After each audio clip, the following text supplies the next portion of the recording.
Hey guys, good morning. Um, okay. Somebody sent me something. It was related to Les Plesko and somebody named Judith Plesko and Robert Plesko. And it went to this man named Walter Florek, Florek. Walter Florek worked for one business, and the business was Pepsi. So, you know, people are always saying, is it PC, Pepsi Cola? So I was reading this and, it's pretty interesting because the founders of Pepsi Cola did this with a chemist. And, I mean, they do hide things in bottling because when they're taking blood or blood products, they're taking it in bottles. And if you remember back in the day when I found, through this Saudi Arabia company, it was like a bottling company, and they took, a certain amount of bottles of something from me on the date when I was overseas.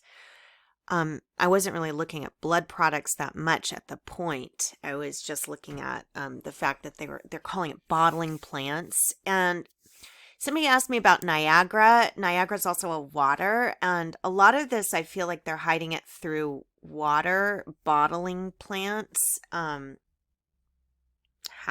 I'm not exactly sure, but this was directly related to Walter Florek, Dr. Walter Florek.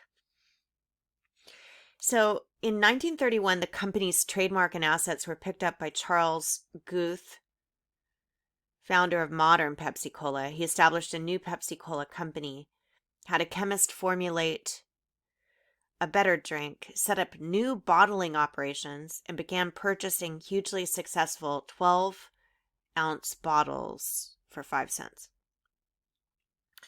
And you think that it's 12-ounce bottles for 5 cents. That's just Pepsi Cola. Maybe that's all they're talking about. I haven't looked into, a lot of these companies have a tech arm or an accounting arm that does other work, And then he lost a controlling interest in Pepsi Cola to the new management of Loft.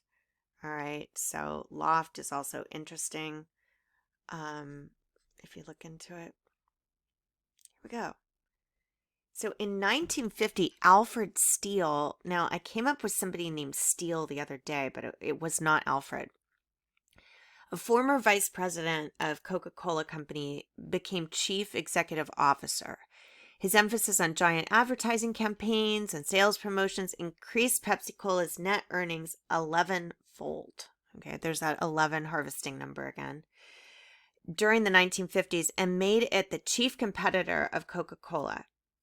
You guys, if you're watching me, make sure you're still subscribed and turn on the bell, okay? Because something's happening through YouTube where people get unsubscribed sometimes. So I just want to point that out. So this gets weird, okay? After Steele's death, his wife, actress Joan Crawford, Mommy Dearest, is really about a mother. If you guys have ever watched Mommy Dearest, about a mother who was really a cruel, evil person, became an active director in the company, Joan Crawford. All right. So in 1965, Pepsi Cola merged with Frito-Lay, the maker of snack foods, Fritos, Doritos, Lay's chips, rolled gold. The newly enlarged company diversified further with the purchase of 3 restaurant chains: Pizza Hut, Taco Bell, Kentucky Fried Chicken, KFC, and 7-Up. I always look at the Kentucky Fried Chicken logo and I'm like, that to me looks military. It just does. I'm not saying these people are military. I haven't seen anything military about this what I'm just wondering is why they're building these brands with pharmacists. That's just odd. So 7-Up, and then a new spun off into a new separate company, Tricon Global Restaurants. Looking to add more products that were considered healthier, acquired Tropicana and Dole from Seagram. Okay, we got Edgar Bronfman, Tricon Global, Kentucky Fried Chicken, all in one. Like, it's all, you guys, this is a monopoly, whatever this is. Okay. And the Quaker Oats to form a new division, Quaker Foods and Beverages, Quaker. With the merger, PepsiCo's popular brands include Pepsi Cola, Frito-Lay, Lipton Tea. We got Colin McGinnis talking about tea, Gatorade Sports. In the early 21st century, Pepsi focused on expanding its operations in other countries, notably Russia. What? Which was its second largest market. It bought a controlling interest in JSC Lebedyansky, Russia's largest juice manufacturer, and 3 years later it completed its acquisition of Wimbledon Foods. Those investments helped make Pepsi the largest food and beverage company in Russia. Now, how did I get this? From one of you ran a background check on looking for 11 Vanard, which is a street attached to Les Plesko's, brother. Whereas Les Plesko was taking my work off the internet, work I'd published, and passing it out in his classes without paying me and without authorization, and worked for UCLA Extension and UCLA, and they faked so many deaths, you guys. Now I'm like, which are any of these people dead? Are any of them dead? Because I think during childhood, when they do the hypnosis, my father did hypnosis, had me listen to hypnosis tapes. In the middle of the hypnosis tape, and this is also very dangerous, you guys, with, yogis and all that weird, I'll just call it weird, but it's just music, right? That what if it's like chanting music? How do you know that there's not other messages in the music, in these tones that you can't hear, that's actually trying to get you to do something? I know that's weird. So I found this, and I found it very interesting. I don't know where Pepsi Cola is today, in terms of all of this, but oh, look, TM and Adidas, a can of Pepsi. Trademark and Adidas, all rights reserved. Okay, so there, Adidas. So they did a collaborative thing with Adidas. You understand how it works. They marry with one another something and then produce it. But like, it's got the red, white, and blue. I mean, it's an all-American drink, supposedly. But Pepsi's ingredients are pretty weird. Pepsi fetal cells. Pepsi doesn't use a flavoring made from aborted fetal cells. Pepsi's Bizarro World boycotted over embryonic cells. Pro-lifers say that a company Pepsi is collaborating with uses human. Okay, let's look at this. There were some companies caught using embryonic cells. Now, what's an embryonic cell? They can take an egg, they can take an ovary, and they can actually, what I watched today, they can actually build a womb from ovary cells. Now, I don't know how well it works. I just know that they're doing all kinds of stuff with this, right?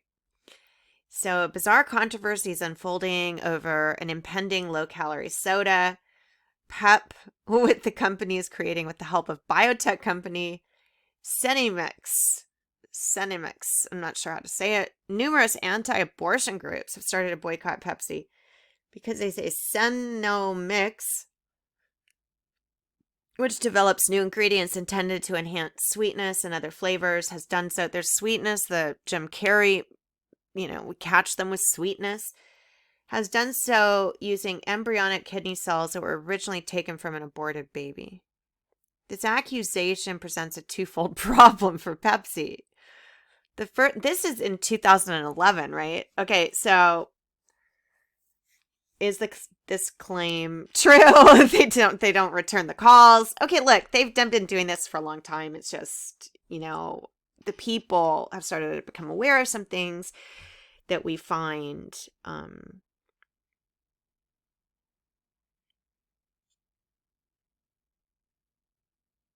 so they are conducting research with HEC 293, originally derived from human embryonic kidney cells. Pepsi will not use fetal cells for flavor enhancement. I have heard that it's still in the cells. Okay. So what companies use these cells?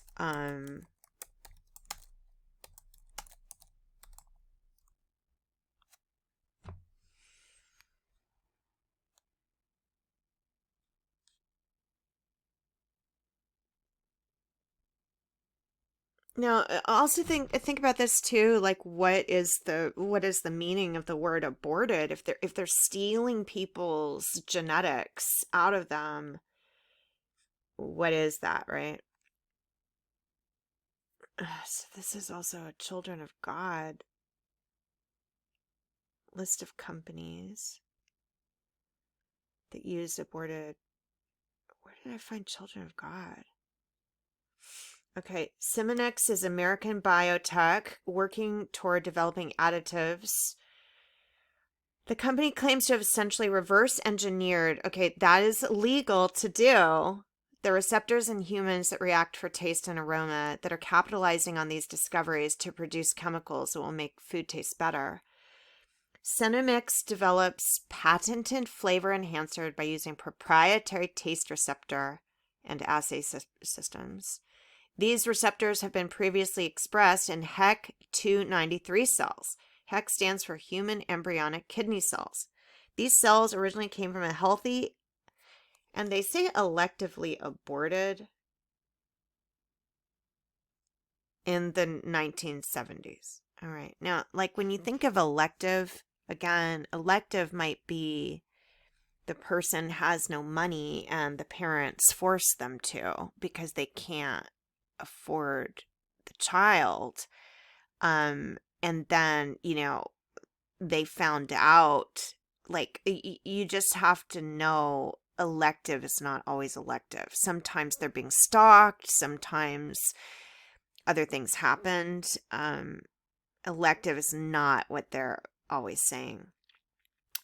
Using information from the human genome, Cenomix has identified hundreds of taste receptors and currently owns 113 patents on their discoveries. They collaborate with 7 of the world's largest food companies to further their research and to fund development of their technology. Now, when I was looking up something this morning, I got to something called Samba. And Samba was a restaurant I remember as a child we went to, and my dad was making something called honey bunny at the table. My dad was a really always making like foods at the table. So he was making like honey bunny at the table, and we were like, what is he doing? We were a little bit embarrassed, of course. But he just got honey and butter and was mixing it together for some purpose. I'm not sure. But I think it was called Samba, or Samba is a dance, and Sambo is, I think, what the restaurant was called. But it's close enough that I started looking into it. Using information from the human genome, okay, they collaborate with the world's largest food. Here we go. Children of God for Life is calling This is interesting. It's also children of God. So, oh,